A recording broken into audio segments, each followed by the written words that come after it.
کچھ کہانیاں وہ ہوتی ہیں جو سنائی جاتی ہیں اور کچھ وہ جو برسوں تک دفن رکھی جاتی ہیں۔ ہم نے سنا کہ ایک بچہ چائے بیچتا تھا اور ایک دن تخت دہلی پر جا بیٹھا، لیکن کیا یہ واقعی اتنی سادہ کہانی ہے، یا یہ کہانی ایک ایسی انا کی ہے جس نے طاقت کی خاطر اپنوں کو قربان کیا، رشتوں کا گلا گھونٹا اور ایک پورے ملک کو نفرت کی آگ میں جھونک دیا؟ ایک طرف وہ نریندر ہے جو غریبی کا رونا روتا ہے، دوسری طرف وہ حکمران جس کے ایک اشارے پر نوٹ کاغذ کے ٹکڑے بن جاتے ہیں، وہ جو کہتا تھا سب کا ساتھ، مگر جس کے سائے میں بھارت کی جمہوریت سسک رہی ہے۔ آج ہم اس چمکتے ہوئے چہرے کے پیچھے چھپے اس سچ کو تلاش کریں گے جسے اشتہارات کے اربوں روپوں سے چھپانے کی کوشش کی گئی۔ کون تھا وہ لڑکا جس نے ایک جیتے جاگتے مگر مچھ کو تو پکڑ لیا، مگر ایک معصوم عورت کے آنسو نہ دیکھ سکا، جس کی تلاش میں اس نے گھر کی دہلیز تو چھوڑ دی مگر پیچھے برباد خاندان چھوڑ گیا؟ RSS کی گمنام گلیوں سے لے کر 2002 کے اس خونی اتوار تک کیا یہ سب محض اتفاق تھا یا ایک سوچی سمجھی سازش تھی؟ آج کا بھارت سوال پوچھ رہا ہے، وہ چائے کی پیالی جس کا ذائقہ ترقی بتایا گیا تھا، وہ اتنی کڑوی کیوں نکلی؟ کیوں ملک کی سرحدیں سکڑ رہی ہیں اور کیوں عام آدمی کی جیب خالی ہو رہی ہے؟ کیا مودی بھارت کے لیے مسیحا ثابت ہوا؟ آج ہم وڈ نگر کے اس ریلوے اسٹیشن سے دہلی کے وزیر اعظم ہاؤس تک کا وہ سفر طے کریں گے جو آپ کو کسی سرکاری کتاب میں نہیں ملے گا۔ گجرات کے قصبے وڈ نگر کی گرد آلود گلیوں میں ایک کہانی دبی ہوئی ہے، ایک ایسے لڑکے کی کہانی جس کا بچپن کھیل کود میں نہیں بلکہ ایک عجیب قسم کی ضد اور ہٹ دھرمی میں گزرا۔ کیا وہ واقعی ایک مظلوم چائے والا تھا یا یہ ایک ایسا لبادہ تھا جو مستقبل کی بڑی خواہشات کو چھپانے کے لیے اوڑا گیا تھا؟ آج ہم اس کے بچپن کے ان گوشوں کو کریدیں گے جنہیں اکثر نظر انداز کر دیا جاتا ہے۔ نریندر کا گھر کوئی پرسکون جگہ نہیں تھی، 6 بہن بھائیوں اور والدین کے ساتھ اس تنگ مکان میں سانس لینا بھی محال تھا، لیکن مسئلہ صرف جگہ کی تنگی نہیں تھی، مسئلہ نریندر کا وہ مزاج تھا جو کسی کے سامنے جھکنے کو تیار نہ تھا۔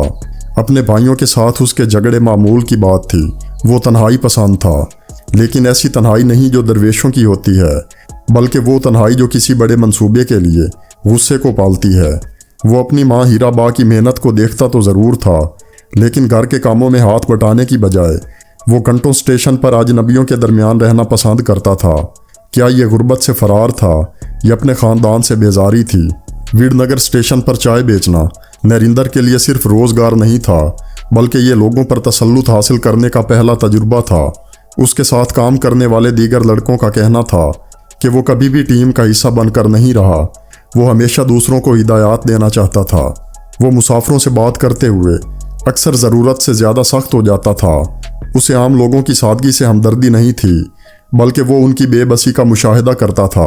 اسٹیشن کی وہ کیتلی اس کے ہاتھ میں ایک بوجھ تھی جسے وہ جلد سے جلد پھینک کر کسی بڑی کرسی پر بیٹھنے کے خواب دیکھتا تھا۔ اس کے اندر کا یہ ابال اسے اپنے ہی طبقے کے لوگوں سے دور کر رہا تھا۔ اکثر ایک کہانی سنائی جاتی ہے کہ نریندر نے جھیل سے مگر مچھ کا بچہ پکڑ لیا تھا۔ پروپیگینڈا اسے بہادری کہتا ہے، لیکن نفسیات دان اسے بے حسی کی علامت قرار دیتے ہیں۔ ایک جانور کو اس کے فطری ماحول سے نکال کر اپنی انا کی تسکین کے لیے گھر لانا اس بات کا ثبوت تھا کہ اسے دوسروں کی تکلیف سے کوئی غرض نہ تھی۔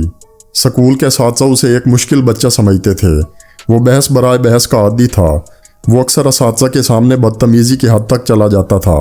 اس کا بچپن معصومیت سے خالی تھا، وہاں صرف ایک ہی جذبہ تھا کہ میں سب سے بہتر ہوں۔ اور پھر وہ وقت آیا جب اس نے اپنی شخصیت کی سب سے بڑی خود غرضی کا ثبوت دیا۔ 1968 میں اس کی شادی جسودا بین سے ہوئی، ایک ایسی لڑکی جس نے بڑے ارمانوں کے ساتھ اس کے گھر قدم رکھا تھا، لیکن نریندر کے لیے وہ صرف ایک رکاوٹ تھی۔ اس نے اس لڑکی کو بغیر بتائے، بغیر کسی قصور کے تنہا چھوڑ دیا۔ اس نے اپنے سیاسی سفر اور ذاتی تسکین کے لیے ایک عورت کی زندگی کو زندہ درگور کر دیا۔ اس نے گھر چھوڑا، لیکن پیچھے ایک ایسا زخم چھوڑ گیا جو دہائیوں تک رستا رہا۔ کیا یہ سچ کی تلاش تھی یا اپنی ذمہ داریوں سے بزدلانہ فرار تھا؟ وڈ نگر کا وہ اسٹیشن آج بھی وہیں ہے، لیکن وہ لڑکا وہاں سے ایک ایسی نفرت اور انا لے کر نکلا جس نے آگے چل کر پورے ملک کو متاثر کرنا تھا۔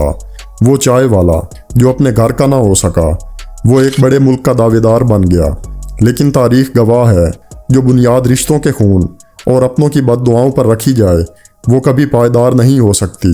نریندر کا بچپن کوئی تحریک نہیں بلکہ ایک وارننگ ہے، ایک ایسے شخص کی وارننگ جس نے بچپن میں ہی हमदर्दी का गला घोंट दिया था।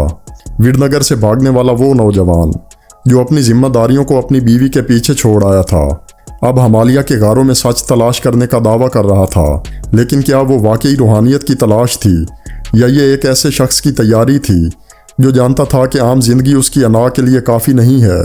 2 साल तक वो भटकता रहा, कभी रामकृष्ण मिशन में तो कभी साधुओं के डेरों पर, लेकिन उसके अंदर की आग उसे वापस गुजरात ले आई।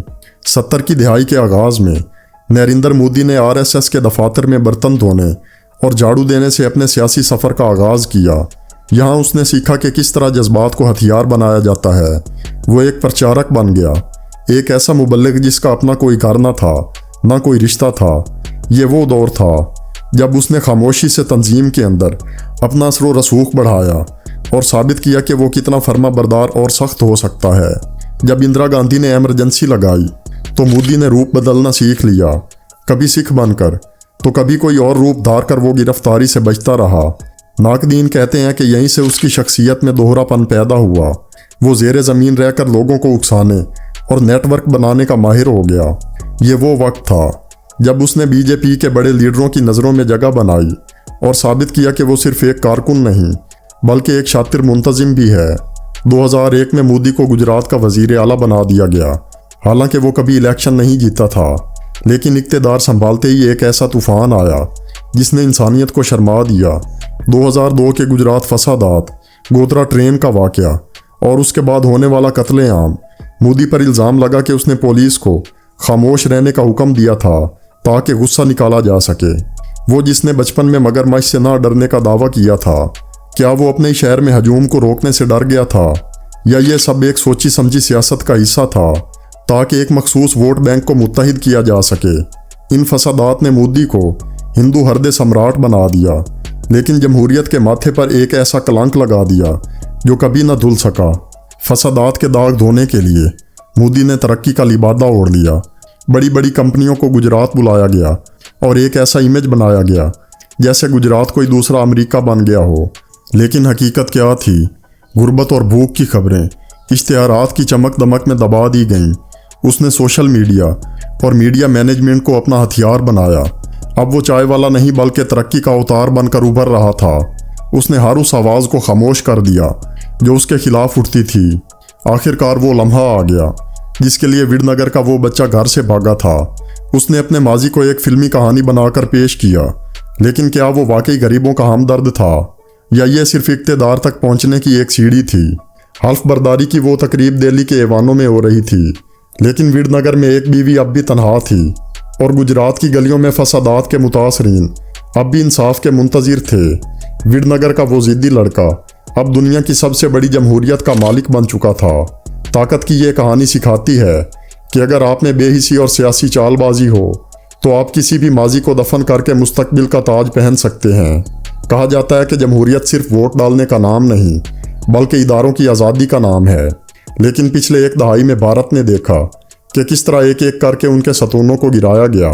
सुप्रीम कोर्ट हो, इलेक्शन कमीशन हो या मीडिया हो, हर जगह एक ही साए का तसल्लुत है। मीडिया जो कभी रियासत का चौथा सतून था अब गोदी मीडिया बन चुका है। वो सवाल जो हुकूमत से होने चाहिए थे अब अपोजिशन से किए जाते हैं। मोदी ने भारत को दुनिया की सबसे बड़ी जमहूरियत से बदलकर एक मुंतखब आमरीत में तब्दील कर दिया है। 8 नवंबर की उस मनहूस रात ने करोड़ों भारतीयों की ज़िंदगी बदल दी। मोदी का मास्टर स्ट्रोक यानी नोटबंदी दरअसल भारत की मुईशत की कमर तोड़ने का पहला वार था। काला धन तो वापस नहीं आया, लेकिन छोटे कारोबार तबाह हो गए और गरीब की जमा पूंजी मट्टी हो गई। उसके बाद GST के नाकिस नफाज ने रही सही कसर भी निकाल दी।